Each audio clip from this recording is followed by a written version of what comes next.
თუ ერთ დღეს ცოდნას რაც გაქვს დაკარგავ, როგორ ფიქრობ, რა დარჩება შენგან? მე არაფერი განსაკუთრებული ცოდნა არ მაქვს ისეთი, რომლის დაკარგვაც ძალიან გამაღარიბებდა. უბრალოდ ცხადია ვაჭარბებ ეხლა რაღაცა ცოდნა დამიგროვებია ცხოვრებაში. მე მგონია რომ უფრო მნიშვნელოვანი არის ამბები, რომლებიც გადაგხდენია თავს. თავგადასავლები, რომლებიც გადაგხდენია მარტოს, მეგობრებთან, ოჯახის წევრებთან ერთად და რაც კარგად გახსოვს, იმიტომ რომ როგორც ერთმა კარგმა მწერალმა თქვა მეთქი, ცხოვრება არ არის ის, რაც გამოიარა, არამედ ის არის, რაც გახსოვს და აი სხვა შორის მარგარეტ ეტვუდსა აქვს ძალიან კარგად ნათქვამი, რომ საბოლოოდ ჩვენ ყველანი ამბებად გადავიქცევით. ჩემთვის მნიშვნელოვანია, რომ ეს ამბები მუდმივად მახსენებდეს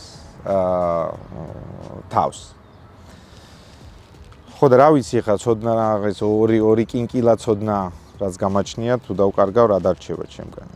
ერთი უშნო მელოტი წვერიანი კაცი რა უნდა დარჩეს არაფერი.